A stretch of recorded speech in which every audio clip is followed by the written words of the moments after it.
Bismillahirrahmanirrahim. Assalamualaikum warahmatullahi wabarakatuh. Innal hamdalillah nahmaduhu wa nasta'inuhu wa nastaghfiruhu wa natubu ilaihi wa na'udzu billahi min shururi anfusina wa sayyiati a'malina may yahdihillahu fala mudilla lahu wa may yudlil fala hadiyalah. Wa asyhadu an la ilaha illallah wahdahu la syarikalah wa asyhadu anna Muhammadan abduhu wa rasuluhu la nabiyya ba'dah. Ya ayyuhalladzina amanu taqullaha haqqa tuqatih wa la tamutunna illa wa antum muslimun. Fa inna asdaqal hadithi kitabullah wa khairal huda huda Muhammadin sallallahu alaihi wasallam. Syarrul umuri muhdatsatuha wa kullu muhdatsatin bid'ah wa kullu bid'atin dhalalah wa kullu dhalalatin finnar. Para hadirin, para jamaah umrah, tamu-tamu Allah yang dirahmati oleh Allah Subhanahu wa taala. Alhamdulillah senantiasa kita panjatkan kepada Rabbul Alamin, penguasa alam semesta ini yang telah memberikan kita berbagai macam karunia dan kenikmatan sehingga pada hari ini Allah Subhanahu wa taala mudahkan kita untuk bisa salat maghrib secara berjamaah di Masjid Nabawi. Semoga salat kita diterima oleh Allah Subhanahu wa taala. Salawat dan salam tercurahkan senantiasa kepada Nabi kita Muhammad sallallahu alaihi wasallam dan juga kepada keluarganya serta seluruh sahabat beliau tanpa terkecuali. Insyaallah mulai malam hari ini kita akan membahas tentang sirah nabawiyah, tentang sirah Nabi sallallahu alaihi wasallam yang merupakan pembahasan yang sangat penting berkaitan tentang orang yang harus lebih kita cintai, yaitu Rasulullah sallallahu alaihi wasallam. Harus kita lebih cintai daripada ayah kita, daripada ibu kita, dan daripada anak-anak kita, bahkan daripada diri kita sendiri. Sebagaimana dalam hadis Rasulullah sallallahu alaihi wasallam bersabda, la yu'minu ahadukum hatta akuna ahabba ilaihi min waladihi wa walidihi wan nasi ajma'in. Tidaklah beriman salah seorang dari kalian sampai aku lebih dia cintai daripada orang tuanya, daripada anak-anaknya, dan daripada seluruh manusia. Suatu saat Rasulullah SAW tatkala bertemu dengan Umar bin Khattab radhiyallahu taala anhu, maka Umar berkata kepada Nabi, "Ya Rasulullah, la anta ahabbu ilayya min kulli syai'in illa min nafsi." Wahai Rasulullah, engkau adalah orang yang paling aku cintai lebih dari semuanya kecuali diriku. Maka kata Rasulullah SAW, "La ya Umar, belum ya Umar, hatta akuna ahabba ilaika min nafsik, sampai aku lebih kau cintai daripada dirimu sendiri." Maka Umar berkata, "Al-an ya Rasulullah, la anta ahabbu ilayya hatta min nafsi." Sekarang Rasulullah, engkau lebih aku cintai daripada diriku sendiri. Tentunya kita tidak mungkin bisa mencintai Nabi sallallahu alaihi wasallam dengan cinta yang benar kecuali kita mengenal siapa Nabi sallallahu alaihi wasallam. Sebagaimana perkataan orang, tak kenal maka tak sayang. Seorang harus mengenal siapa Nabi sallallahu alaihi wasallam, bagaimana sifat-sifatnya, bagaimana perjuangan Nabi sallallahu alaihi wasallam, dan bagaimana pengorbanan beliau, dan bagaimana petuah-petuah beliau. Dan itu insyaallah kita dapatkan tatkala kita mempelajari sejarah Nabi sallallahu alaihi wasallam. Para hadirin yang dirahmati oleh Allah Subhanahu wa taala, pada pertemuan kita yang pertama ini saya akan memberi muqaddimah, pembukaan tentang sirah Nabi, yaitu tentang pentingnya kita belajar sirah Nabi sallallahu alaihi wasallam. Pentingnya kita belajar sirah Nabi sallallahu alaihi wasallam. Kenapa? Karena para salaf dahulu mereka mengkhususkan waktu mereka untuk pelajari sirah Nabi sallallahu alaihi wasallam.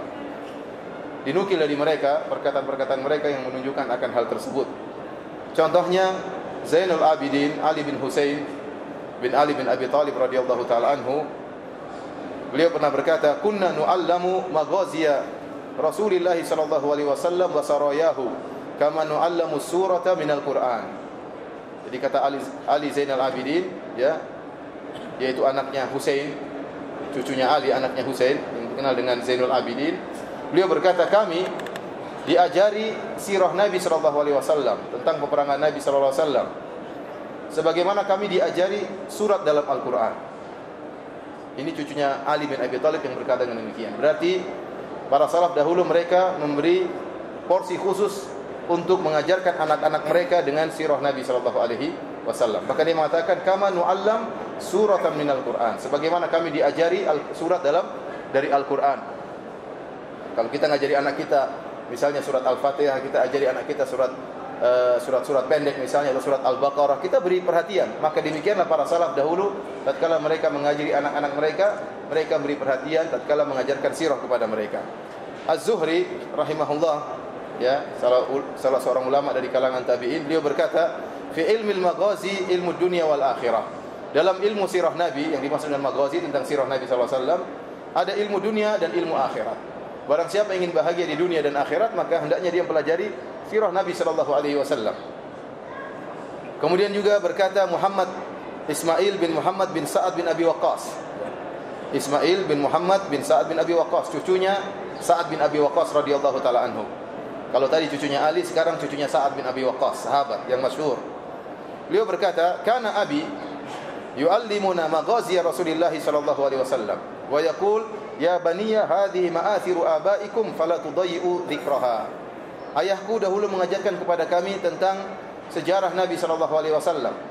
Dan ayahku berkata, "Wahai anak-anakku, ini adalah peninggalan nenek moyang kalian, maka jangan kalian lupakan menyebut-nyebutnya." Jangan lupa untuk pelajari sirah Nabi sallallahu alaihi wasallam.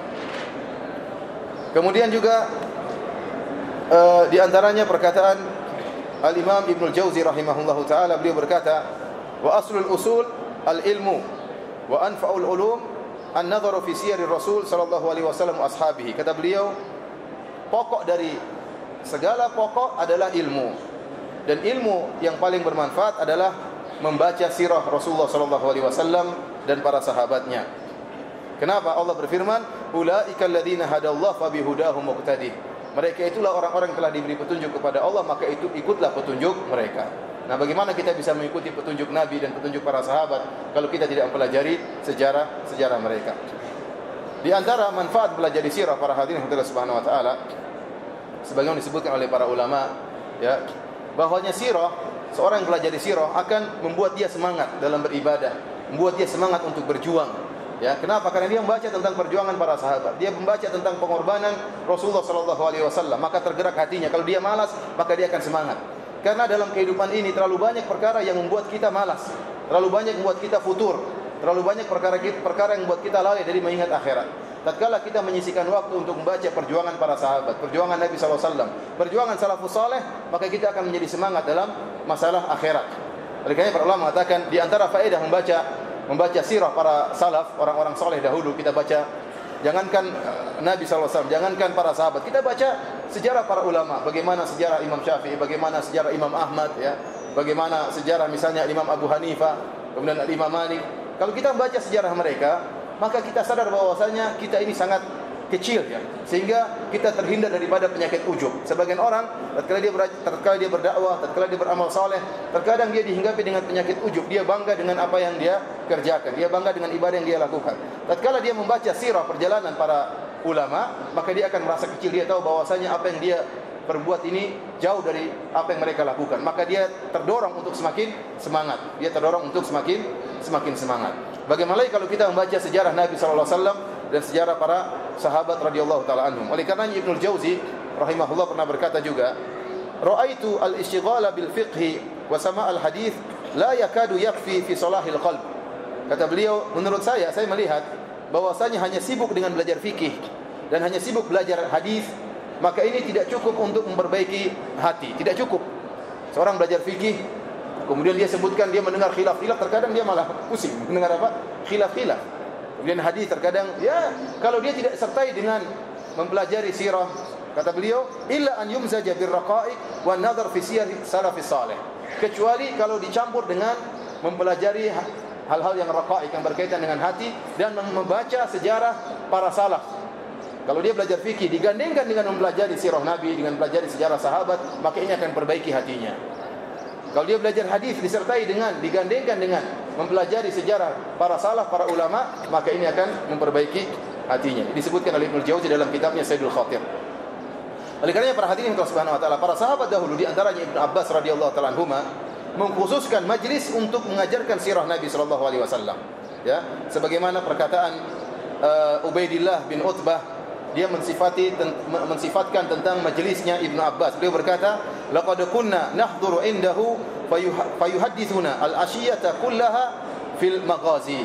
Kami menghadiri majelis Ibnu Abbas radhiyallahu taala anhuma, maka ya satu waktu sore dia menghabiskan waktu sore secara penuh sampai malam untuk mengajarkan sirah Nabi sallallahu alaihi wasallam.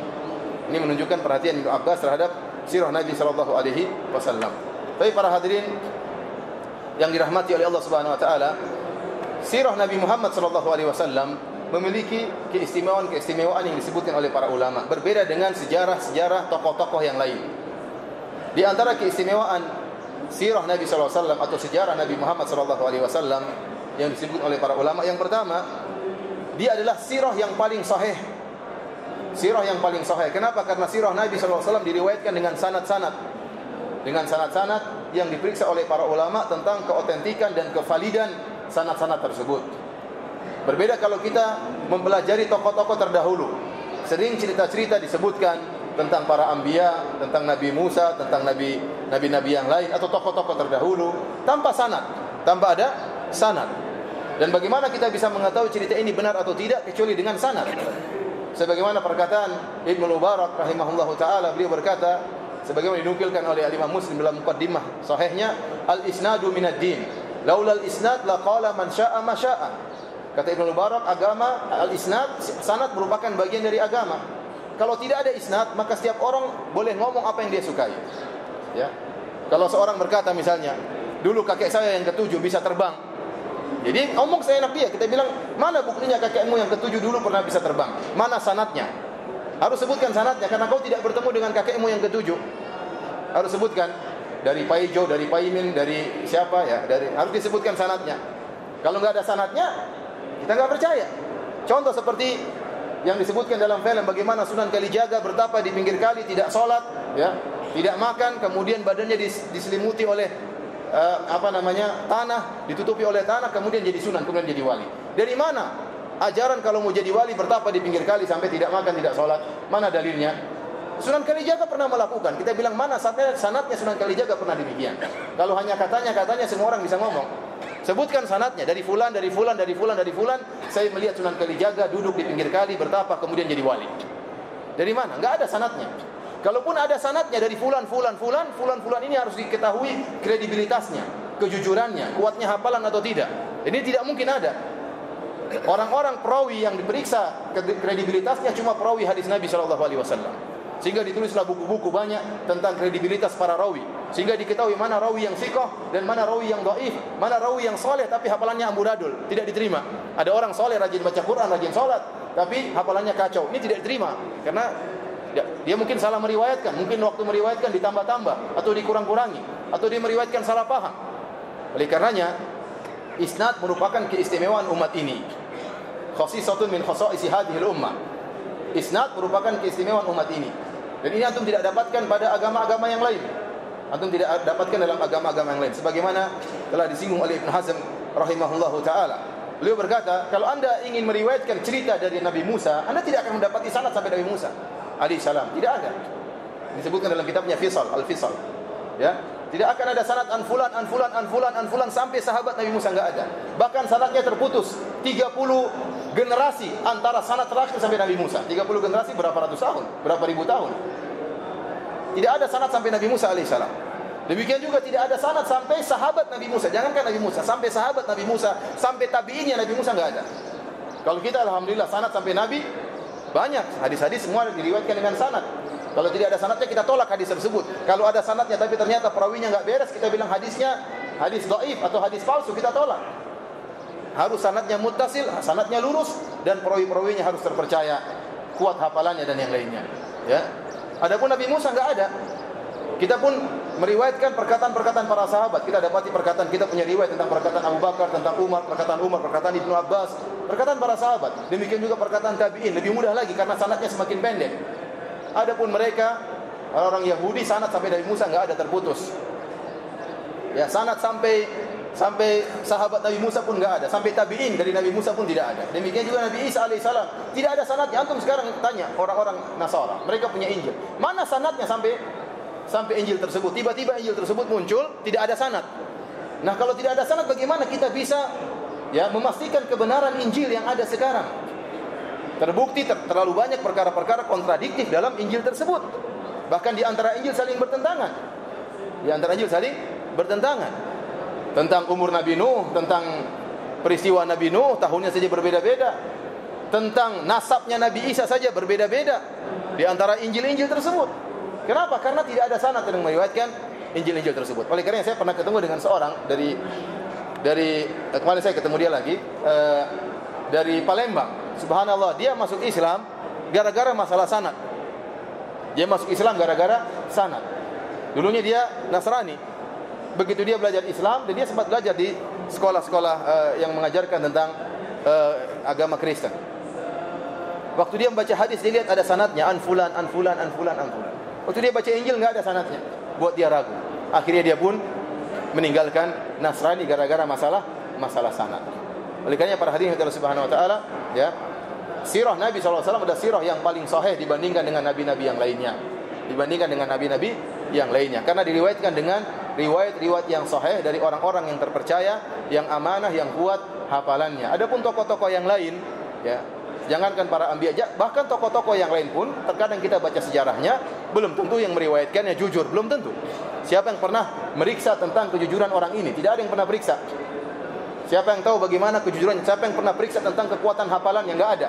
Contoh misalnya kita bicara tentang sejarah, contohnya misalnya tokoh ilmuwan, misalnya siapa misalnya? Ya, Einstein misalnya. Siapa yang pernah meriwayatkan cerita tentang Einstein secara benar? Perawinya kita pernah tahu enggak dia ini jujur atau tidak? Apalagi kita bicara tentang yang lebih tua lagi, para ilmuwan yang lebih jauh. Tidak ada yang tahu tentang keabsahan cerita tersebut. Adapun Nabi SAW, maka ceritanya diriwayatkan dengan para perawi yang terpercaya. Dari sini para hadirin Allah Subhanahu wa taala, karena sirah Nabi SAW merupakan bagian dari agama ini dan diriwayatkan dengan sanad, maka perlu kita membedakan tentang sejarah-sejarah Nabi yang diriwayatkan dengan riwayat yang sahih dan diriwayatkan riwayat yang tidak sahih. Karena banyak dalam buku sirah cerita-cerita, riwayat-riwayat yang tidak sahih, bahkan ada riwayat-riwayat yang palsu. Maka kita berusaha tatkala menyampaikan sirah Nabi, insyaallah kita akan menyampaikan riwayat-riwayat yang sahih. Kalau ada riwayat yang tidak sahih, maka kita akan ingatkan. Karena sirah Nabi SAW, ya, diambil sumber dasar untuk menyampaikan sirah Nabi, diambil pertama dari Al-Qur'anul Karim. Dalam Al-Qur'anul Karim, ya, banyak ayat-ayat berkaitan dengan sirah Nabi SAW. Contohnya berkaitan dengan peperangan. Seperti barang siapa ingin merasakan bagaimana suasana perang Uhud, maka silakan baca surat Ali Imran. Misalnya barang siapa yang ingin merasakan bagaimana suasana perang Badar, maka dia bisa baca surat Al-Anfal misalnya. Demikian dalam Al-Quran juga ada tentang kisah sedikit tentang perang Hunain. Namun kita ingat, Al-Quran bukanlah buku sejarah. Al-Quran bukan buku sejarah. Maka banyak orang yang salah sangka, mereka menyangka Al-Quran diturunkan berdasarkan sejarah. Tidak, ya. Terkadang suatu kejadian di ayat yang seharusnya sebelumnya, ternyata di ayat yang terakhir. Jadi tidak turun berdasarkan apa? Urutan sejarah, tidak. Tapi Al-Quran adalah kitab hukum yang memberi petunjuk kepada umat manusia, dan dia bukan ditulis bukan sebagai kitab sejarah, maksud saya kitab yang diturunkan secara urutan waktu, tidak. Ya. Oleh karenanya misalnya dalam ayat terkadang kejadian yang sesudahnya malah datang pada ayat yang kejadian yang sebelumnya, maka justru datang pada ayat yang setelahnya. Ya. Oleh karenanya kalau ingin belajar sirah dari Al-Quran, maka harus mempelajari, ya, misalnya asbabun nuzul dan juga tafsir daripada ayat-ayat tersebut. Kemudian setelah itu, setelah Al-Quran, di antara sumber untuk pelajari sirah Nabi adalah kitab-kitab hadis seperti Sahih Bukhari dan Sahih Muslim. Demikian juga Kutubus Sittah, kemudian Musnad Imam Ahmad misalnya, dan kitab-kitab musnad yang lainnya. Dan sekali lagi, ya, kitab-kitab hadis tersebut juga bukan kitab sejarah. Maka penyusunannya bukan berdasarkan tasalsul waktu, bukan tasalsul zamani, bukan urutan waktu. Tetapi buku-buku hadis tersebut ada yang disusun berdasarkan para sahabat, seperti Musnad Imam Ahmad. Satu sahabat dikumpulkan seluruh hadis berdasarkan sahabat tersebut, atau berdasarkan al-ahkamul fiqhiyah, ya, seperti buku-buku sunan. Dimulai dari kitab Thaharah, hadis-hadis yang berkaitan dengan kitab Thaharah, berkaitan dengan sampai yang berkaitan dengan iman, berkaitan dengan perang-peperangan misalnya. Namun di situ ada hadis-hadis yang sahih yang merupakan sumber dari sirah. Oleh karenanya sangat penting kita kembali kepada buku-buku yang ditulis khusus tentang sirah, seperti Maghazi Musa bin Uqbah, kemudian juga seperti sirahnya Ibnu Ishaq, demikian juga Maghazi Al-Waqidi. Ini antara buku-buku yang khusus tentang sirah dan dituliskan secara berurutan. Namun kekuatan buku-buku sirah ini kurang kuat, ya, karena sanad-sanadnya tidak sekuat yang terdapat dalam Sahih Bukhari dan Sahih Muslim dan kitab-kitab sunnah seperti Sunan Abi Daud, Sunan Ibnu Majah, Sunan Tirmidzi, ya, dan buku-buku hadis yang lainnya. Tetapi saling melengkapi. Para hadirin Allah Subhanahu wa taala, para ulama menyatakan boleh kita menyampaikan hadis dhaif berkaitan dengan sirah, boleh. Kalau ternyata hadis dhaif tersebut tidak berkaitan dengan hukum dan akidah, enggak jadi masalah. Karena kalau kita mengajarkan sirah hanya hadis-hadis yang sahih, ada bagian dari sejarah yang hilang. Oleh karenanya ada yang tidak lengkap, misalnya kehidupan Nabi SAW tahu-tahu loncat pada tahun keberapa, ada bagian yang tidak lengkap. Bagian yang tidak lengkap ini terkadang kita lengkapi dengan hadis-hadis yang tidak sampai pada derajat sahih selama dia tidak berkaitan dengan hukum dan masalah akidah. Tapi kalau berkaitan dengan hukum dan akidah, maka harus dari hadis yang sahih. Ini di antara keistimewaan sirah Nabi, bahwasanya sirah Nabi SAW adalah diriwayatkan dari sanad-sanad yang sahih. Tapi para hadirin yang dirahmati oleh Allah Subhanahu wa taala, di antara keistimewaan sirah Nabi SAW dibandingkan dengan sejarah nabi-nabi yang lain, ya, maka kita dapati sirah Nabi adalah sirah yang lengkap. Sirah yang lengkap. Bahkan dari sebelum Nabi lahir sudah ada sejarah tentang sebelum Nabi lahir sallallahu alaihi wasallam. Kemudian Nabi sallallahu alaihi wasallam waktu lahir bagaimana? Kemudian masa kecilnya bagaimana? Waktu ayahnya meninggal, waktu ibunya meninggal, kemudian dipelihara oleh siapa? Ya. Lengkap sejarah Nabi sallallahu alaihi wasallam. Kemudian tatkala dia dewasa, kemudian tatkala dia menikah, kemudian tatkala dia mulai berdakwah, kemudian lengkap sejarahnya sampai tatkala dia meninggal. Lengkap sejarahnya. Dan ini tidak kita dapati dalam kisah-kisah nabi-nabi yang lain. Antum kalau baca kisah Nabi Musa, maka tidak tahu masa kecilnya seperti apa, tidak ada yang tahu. Tahu-tahu dipelihara oleh Firaun, tahu-tahu udah gede, cerita berikutnya dia udah gede. Bagaimana masa kecilnya, bagaimana kegiatan dia tidak ada. Ya, kemudian waktu dia mendakwahi Firaun, kemudian terputus hanya cuplikan-cuplikan dari sejarah Nabi Musa alaihissalam. Demikian juga kalau antum pelajari sejarah Nabi Isa, hanya cuplikan-cuplikan masa kecilnya seperti apa. Benar, dia dilahirkan tanpa ayah oleh Maryam. Kemudian bagaimana perkembangan dia waktu masih kecil sampai dewasa sebelum jadi nabi, sebelum dinobatkan oleh nabi, diangkat oleh Allah sebagai nabi, tidak tahu ceritanya seperti apa. Tidak tahu seperti apa. Oleh karenanya sejarah yang lengkap dari awal sampai akhir dari para nabi cumalah Nabi Muhammad sallallahu alaihi wasallam. Apalagi kalau kita bicara tentang Nabi Nuh, Nabi Ibrahim, ya tidak ada yang lengkap. Tidak ada yang lengkap seperti sejarah Nabi Muhammad sallallahu alaihi wasallam.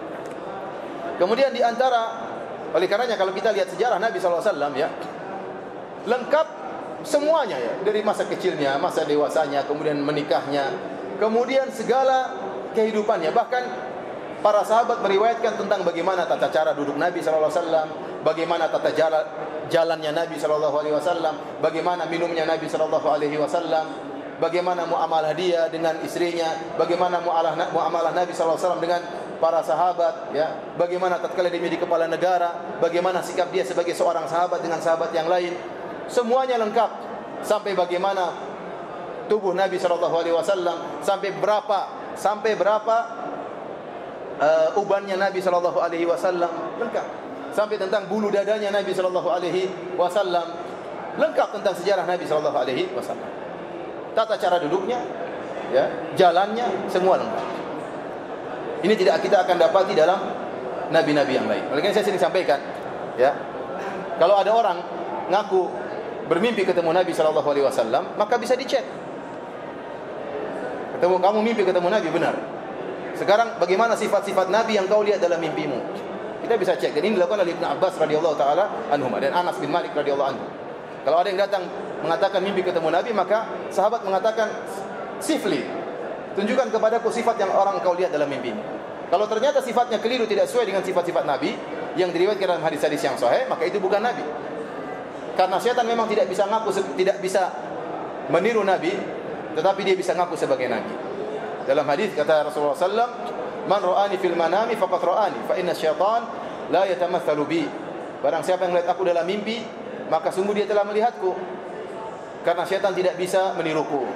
Syaitan tidak bisa meniru Nabi, tapi syaitan bisa ngaku sebagai Nabi. Seperti ada orang yang bermimpi ketemu Nabi, dalam mimpinya dia mengatakan, "Saya lihat Nabi." Bagaimana sifat Nabi? Nabi SAW rambutnya putih, ya. Ini enggak benar. Rasulullah SAW ubannya cuma sedikit. Ada sekitar 20 helai saja. Ya. Kalau lihat Nabi kemudian jenggotnya putih, rambutnya putih, itu bukan Nabi. Itu salah itu. Karena Nabi tidak demikian. Saya pernah ketemu orang juga ngaku melihat Nabi. Apa yang kau lihat Nabi? Katanya Nabi wajahnya bercahaya. Jenggotnya ada enggak? Enggak, ini bercahaya dagunya. Itu bukan Nabi berarti. Nabi berjenggot. Nabi berjenggot. Ya. Kalau ada yang ngaku lihat Nabi, kemudian ternyata jenggotnya cuma tipis, keliru. Karena jenggot Nabi apa? Lebat, sampai menutupi lehernya.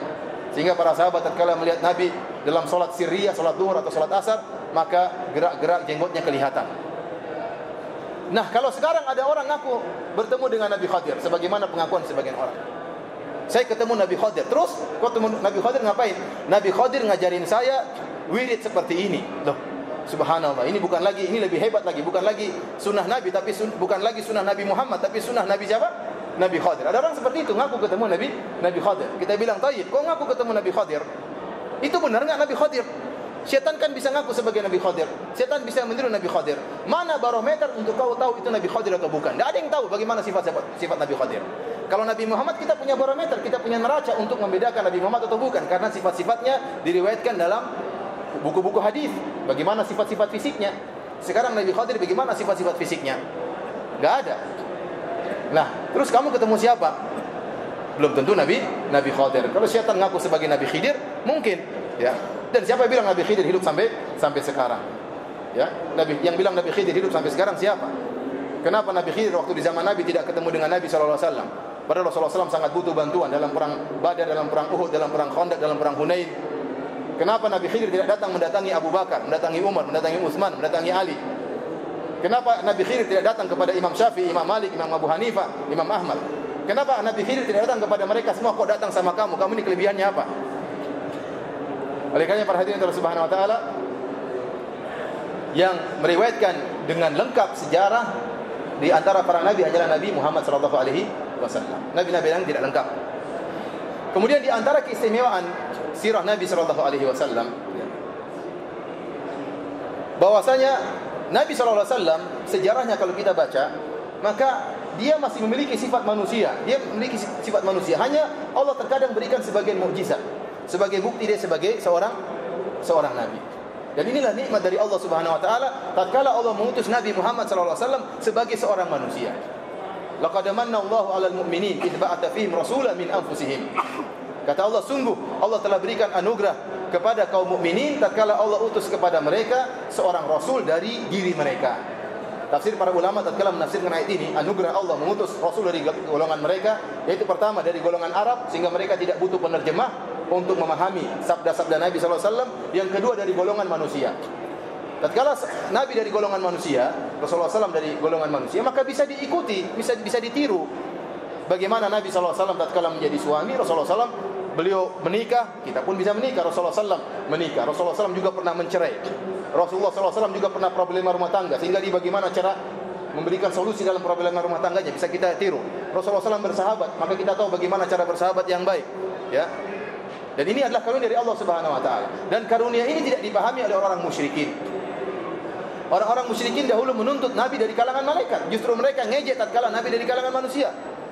Mereka mengatakan waqalu ma li hadzal rasul ya'kulu ta'ama wa yamshi fil aswaq. Rasul macam apa ini yang makan dan jalan-jalan di pasar? Kami ingin rasul dari malaikat.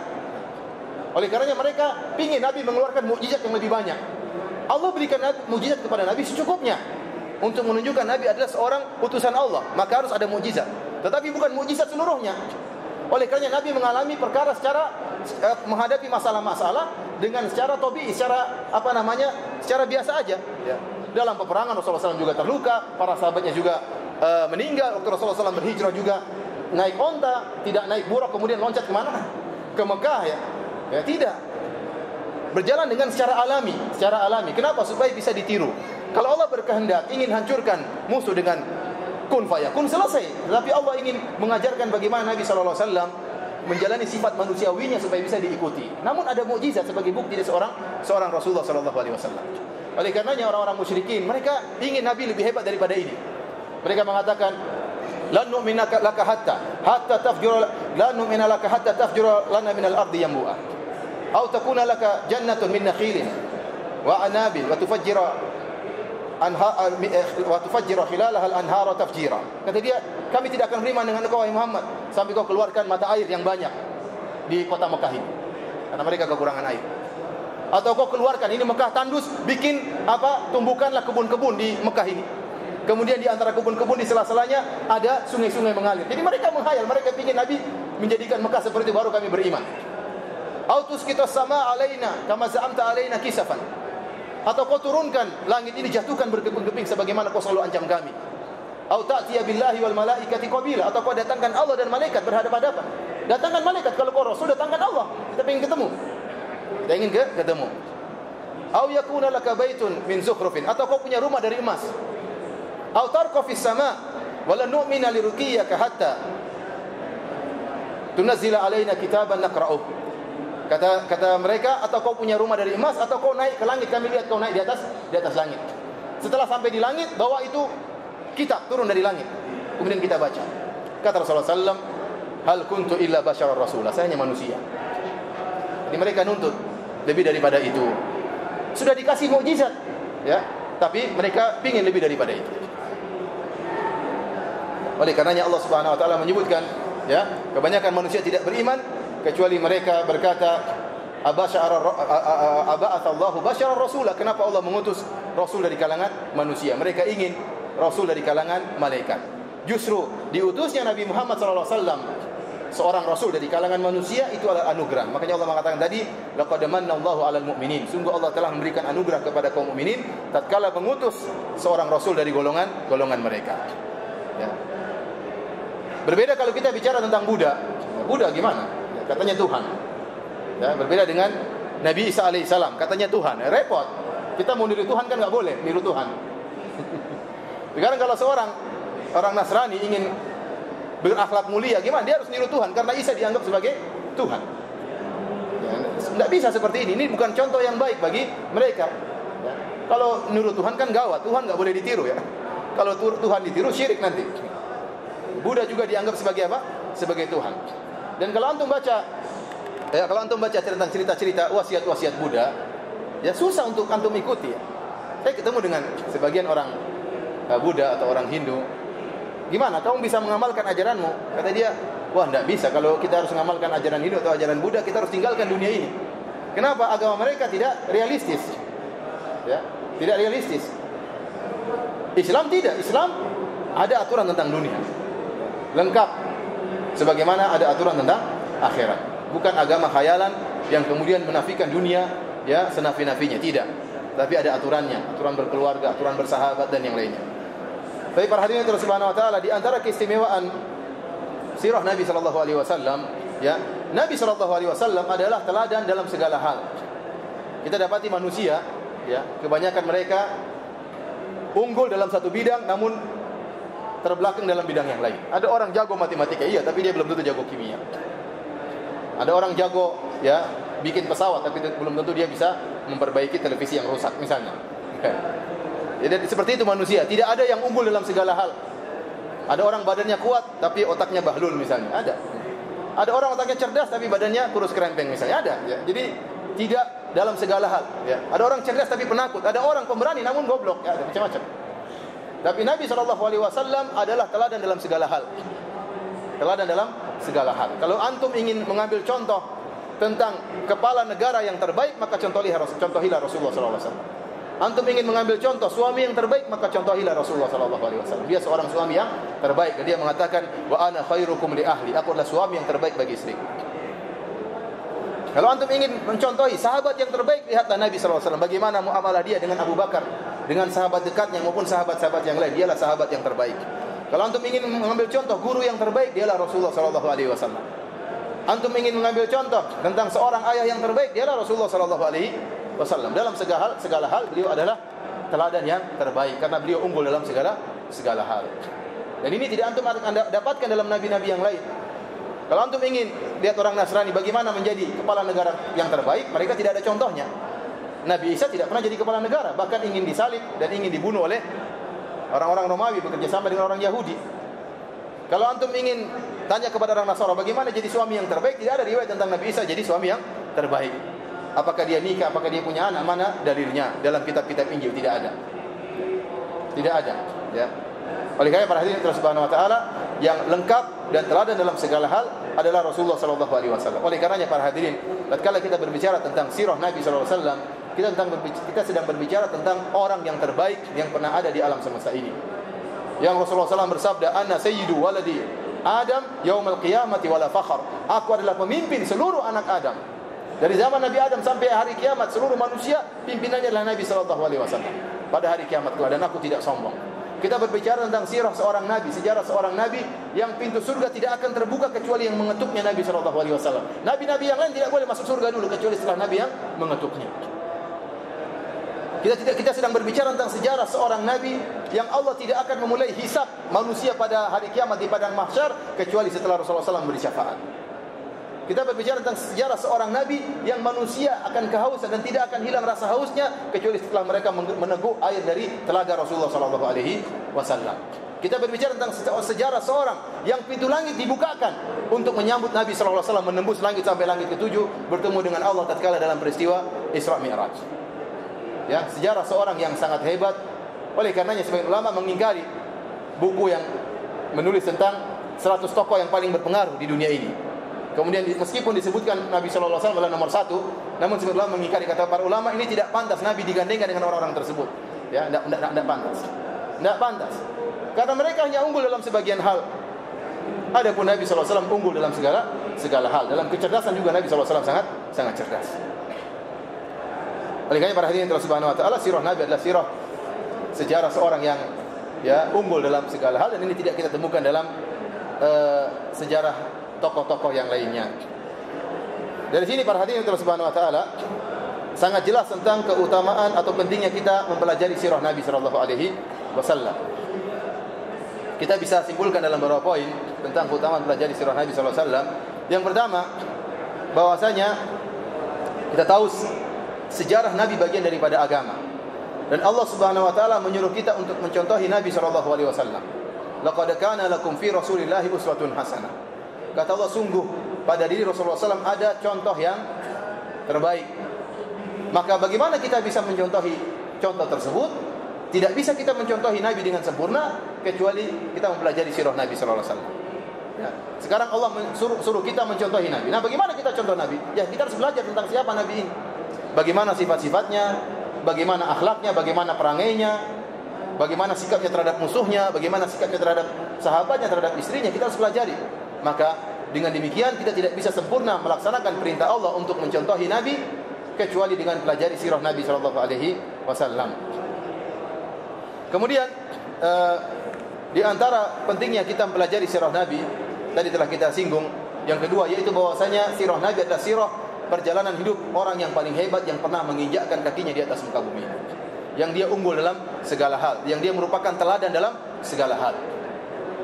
Kemudian di antara keutamaan pentingnya mempelajari sirah yaitu karena Rasulullah SAW menyuruh kita untuk mencintai Nabi lebih daripada yang lainnya.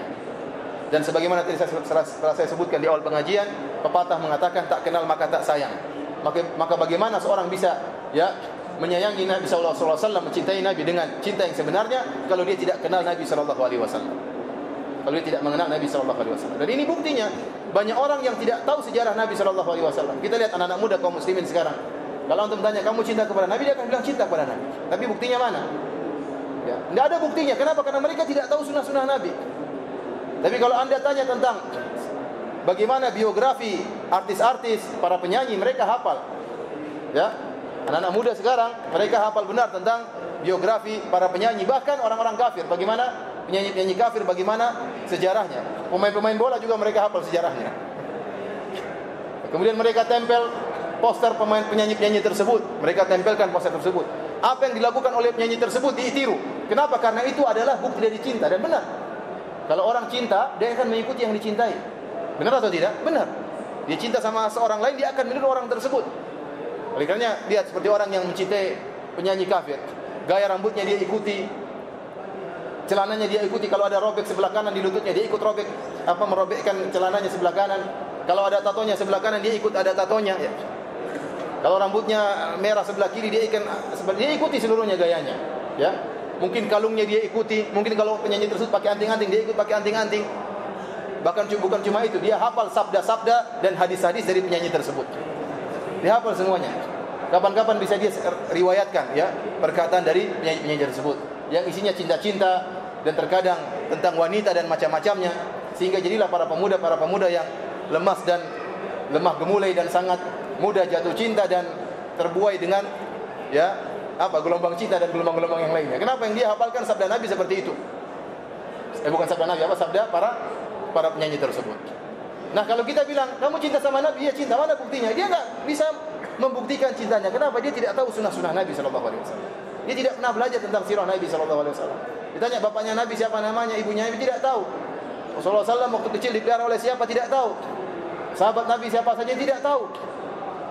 Nah, bagaimana dia bisa cinta kepada Nabi kalau dia tidak mempelajari sejarah Rasulullah SAW?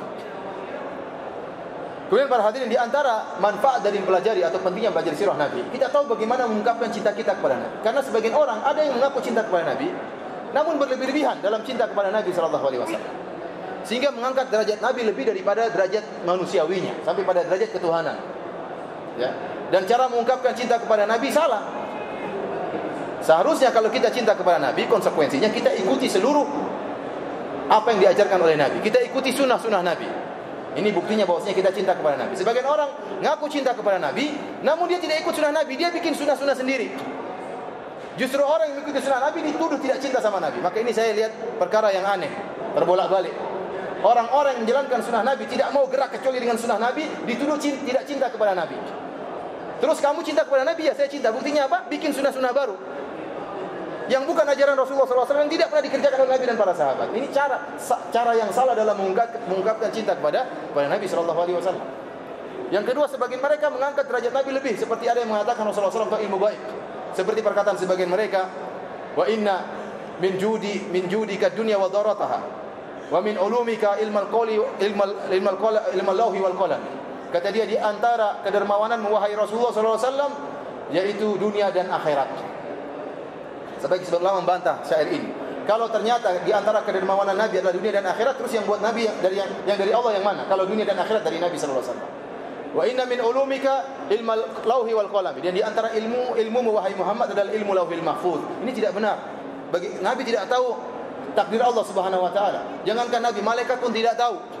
Seluruh yang tertulis di lauhil mahfuz yang tahu hanyalah Allah Subhanahu wa taala. Ya. Dan ini bentuk mencintai Nabi namun berlebih-lebihan. Kita lanjutkan poin berikutnya adalah tentang kenapa Allah Subhanahu wa taala mengutus Nabi sallallahu alaihi wasallam di Jaziratul Arab. Kenapa tidak diutus di Pulau Jawa? Kenapa? Kenapa tidak diutus di Maluku misalnya? Kenapa tidak diutus di Eropa? Ini sebagian ulama mulai membahas tentang masalah ini. Sebagian orang ada yang mengatakan, "Ustaz, karena apa? Karena orang Arab itu sangat bejat ya, Ustaz." Makanya diutusnya Nabi di orang yang paling bejat ya, yaitu orang-orang Arab. Kita bilang memang benar ya. Memang benar bahwasanya orang-orang Arab dahulu ya banyak kekurangan ya, banyak kemungkaran yang mereka lakukan, namun mereka juga memiliki kebaikan-kebaikan yang banyak. Dan insyaallah pada pertemuan besok kita akan bahas tentang kondisi masyarakat secara umum, baik orang-orang Romawi, orang Persia dibandingkan dengan orang-orang Arab. Bagaimana kondisi kemasyarakatan, keagamaan di Jazirah Arab sebelum Nabi sallallahu alaihi wasallam diutus. Namun secara umum, kenapa Allah Subhanahu wa taala mengutus Nabi Muhammad SAW di Jaziratul Arab? Sebagian ulama menyebutkan beberapa alasan, ini ijtihad dari mereka ya. Di antaranya mereka mengatakan bahwasanya Jazirah Arab adalah jazirah yang merupakan tanah bebas, tidak ada negara lain yang menguasai jazirah tersebut. Jadi Jazirah Arab waktu di zaman itu ada dua negara yang besar, yaitu negara Persia dan negara apa? Romawi. Namun kekuasaan mereka tidak sampai pada Jazirah Arab. Kenapa? Karena mereka tidak naksir sama Jazirah Arab. Ada apa di Jazirah Arab? Enggak ada, yang ada ketandusan aja, apa? Tandas tanah kering dan yang lainnya. Sehingga mereka tidak berminat untuk menguasai Jazirah Arab. Berbeda kalau Indonesia, banyak rempah-rempah dan yang lainnya. Ya. Kenapa orang Eropa ingin datang menguasai Indonesia? Karena banyak rempah-rempah. Dan sampai sekarang, ya saya kemarin ketemu teman di Belanda yang tinggal di Belanda, mereka mengatakan sampai sekarang masih perdagangan rempah-rempah masih laku di mana? Di Belanda. Jadi ada yang ingin dicari. Tatkala itu ya belum ada namanya minyak bumi, belum ada zaman tersebut, sehingga tidak ada negara-negara yang berminat untuk menguasai negara Arab. Oleh karenanya Jazirah Arab tatkala itu negeri yang bebas, tidak dikuasai oleh negara tertentu, ya. Oleh karenanya ini memudahkan untuk tersebarnya agama di negeri tersebut, karena tidak ada negara yang menguasai. Baik para hadirin yang dirahmati oleh Allah Subhanahu wa taala, di antaranya juga yang sebab kenapa Allah memilih, ini ijtihad dari ulama ya. Kenapa Allah memilih Jazirah Arab sebagai tempat tersebarnya risalah Muhammadiyah, diutusnya Nabi sallallahu alaihi wasallam? Karena di Jazirah Arab tidak ada agama yang satu. Tidak ada agama yang satu. Kalau Romawi misalnya agama Nasrani ya. Kalau Persia agama Majusi. satu model agamanya. Kalau Arab, ya, agamanya bermacam-macam tatkala itu. Ada yang menyembah malaikat, ada, ya. Ada yang misalnya menyembah ruh-ruh, ada. Ada yang menyembah patung-patung, ada. Ada yang Yahudi, ada yang Nasrani, ada. Agamanya macam-macam. Tatkala agamanya macam-macam, tidak kuat persatuan. Beda kalau agamanya satu, ini susah untuk diterobos oleh Nabi SAW. Ini secara logika, kalau agamanya satu, sulit untuk apa? Diterobos. Berbeda kalau agamanya macam-macam, sehingga tidak ada kekuatan yang kuat di antara mereka, karena tali ikatan yang paling kuat adalah tali agama. Meskipun kebanyakan mereka menyembah berhala, ternyata berhalanya pun bermacam-macam. Setiap kota ada berhalanya yang mereka banggakan. Di Mekah ada Hubal, ya. Di Taif ada yang lain, ya. Ada Lata kalau nggak salah, ya. Manat di kota yang lain lagi. Masing-masing kota ada tuhan-tuhan andalannya, ya.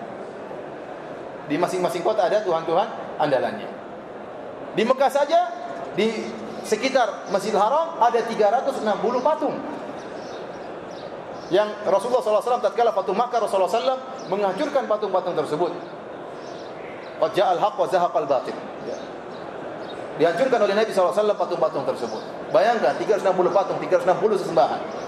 Oleh karenanya tatkala Nabi Yusuf alaihissalam mendakwahi dua teman yang ada di penjara, Nabi Yusuf berkata, "A'arbabun mutafarriquna khairun amillahul wahidul qahhar?"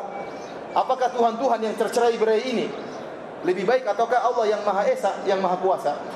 Ya.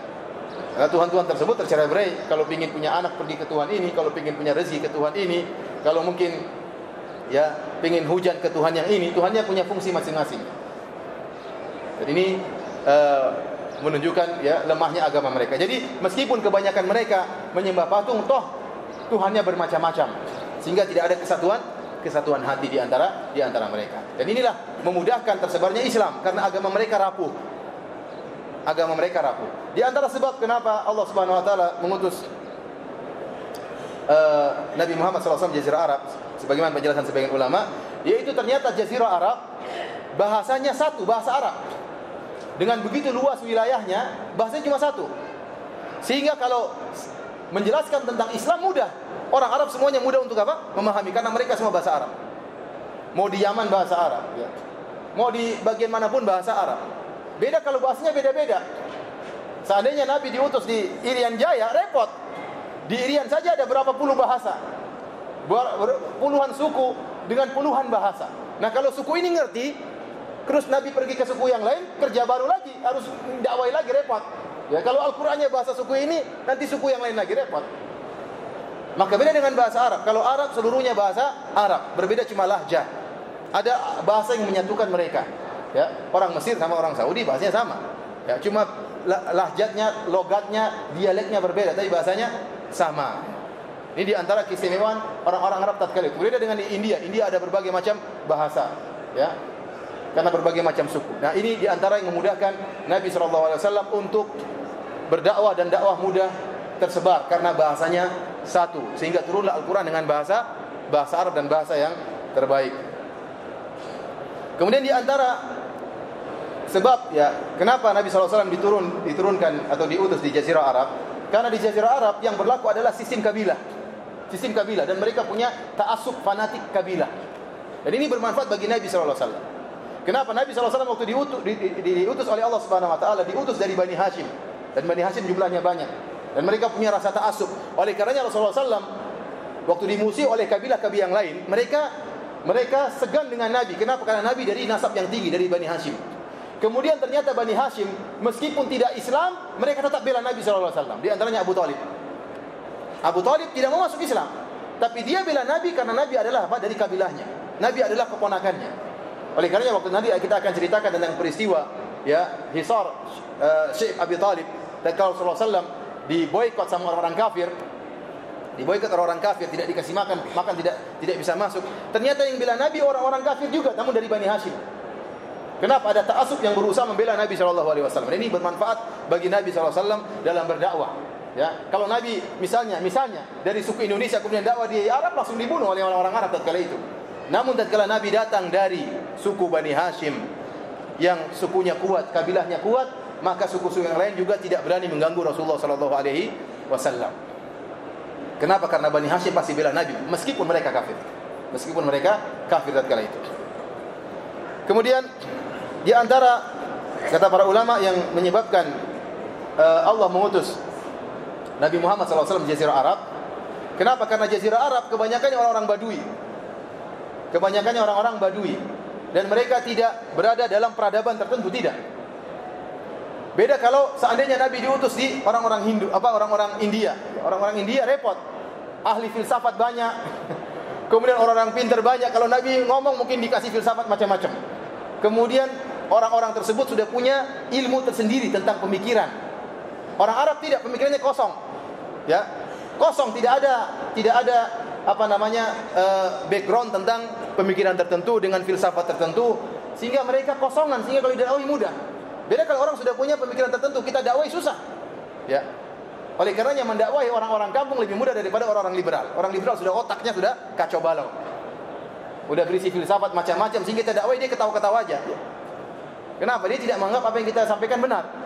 Ditakwil sama dia, disimpangkan sama dia. Kalau kita bilang misalnya pentingnya misalnya menegakkan hukum Islam, bahwasanya hukum hudud perlu ditegakkan supaya orang jera. Ya, kalau orang mencuri tangannya dipotong, kalau orang misalnya membunuh maka dibunuh juga supaya tidak terjadi pembunuhan dan macam-macamnya. Mereka hanya ketawa, mereka mengatakan bahwasanya itu hukum-hukum memang benar ada dalam Al-Qur'an, dalam sunnah Nabi SAW, tapi itu hanya berlaku di zaman Nabi SAW.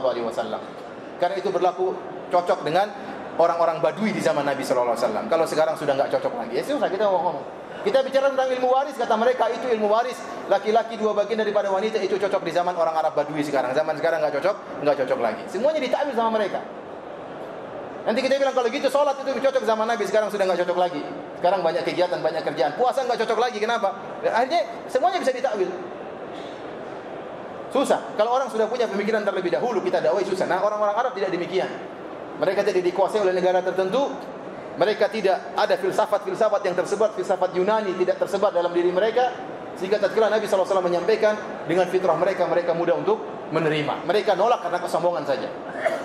Mereka nolak karena apa? Kesombongan dan keangkuhan. Adapun fitrah mereka terima. Beda dengan orang-orang yang sudah dicocoki dengan pemikiran-pemikiran, maka fitrah mereka rusak. Inilah kenapa di antara hikmah kata para ulama, kenapa Rasulullah SAW diutus di negara Arab. Kemudian kenapa Rasulullah SAW diutus terutama di Mekah?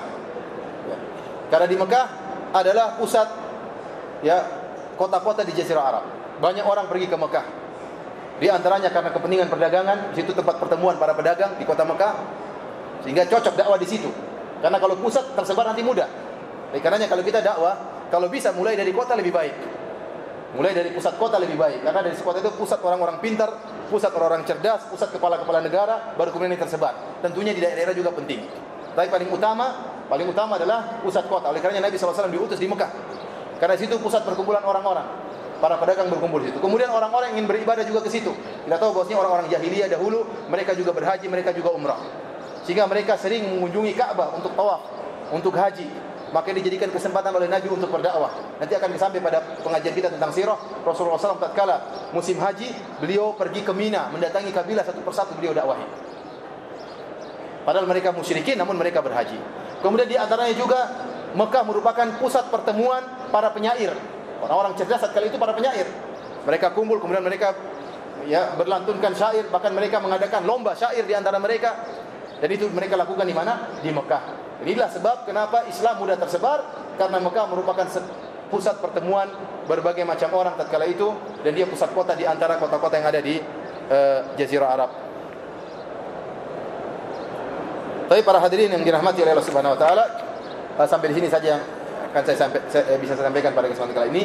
Insyaallah besok kita akan lanjutkan bahasan kita tentang bagaimana kondisi keagamaan yang ada di dunia tatkala itu, dan juga bagaimana kondisi sosial yang ada di masyarakat yang ada di Jazirah Arab, dan juga kondisi keagamaan mereka sebelum Nabi SAW diutus. Wallahu ta'ala alam bisawab. Kalau ada yang bertanya, saya persilakan.